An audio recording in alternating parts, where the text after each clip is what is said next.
আসসালামু আলাইকুম। প্রবাহ নিউজ 24 এর দুপুরের সংবাদে আপনাদের স্বাগতম। সাথে আছি আমি ছিন্থিয়া ইসলাম। বান্দরবানের আলীকদমে ৭০ বছর বয়সী রহিমা বেগম নামে এক বৃদ্ধার গলাকাটা মরদেহ উদ্ধার করেছে পুলিশ। শনিবার রাত ১১টার দিকে নিজ বাড়ি থেকে মরদেহটি উদ্ধার করা হয়। প্রাথমিকভাবে পারিবারিক কলহের জোরে হত্যার সন্দেহ করেছে পুলিশ। সন্দেহভাজন ৪ জনকে জিজ্ঞাসাবাদ করা হচ্ছে। এলাকায় চরম চাঞ্চল্যের সৃষ্টি হয়েছে।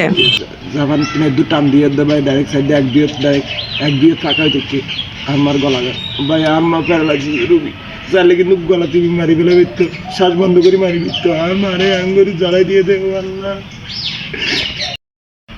মাথা পর্যন্ত জাপাই দিয়ে জাপান দু টান দিয়ে ভাই ডাইরেক্ট সাইডে এক দিয়ে ফাঁকা হইতে আমার গলা ভাই আমার প্যারালাইসিস রুগী চাইলে কিন্তু গলা তুমি মারি ফেলে দিত, শ্বাস বন্ধ করে মারি দিত, আমারে আঙ্গুরি জ্বালাই দিয়ে দেবো আল্লাহ।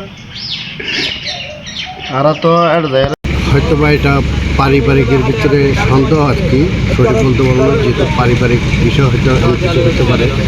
তো যাই হোক, এটা আইনের বিষয়। পুলিশ প্রশাসন মহোদয় যেভাবে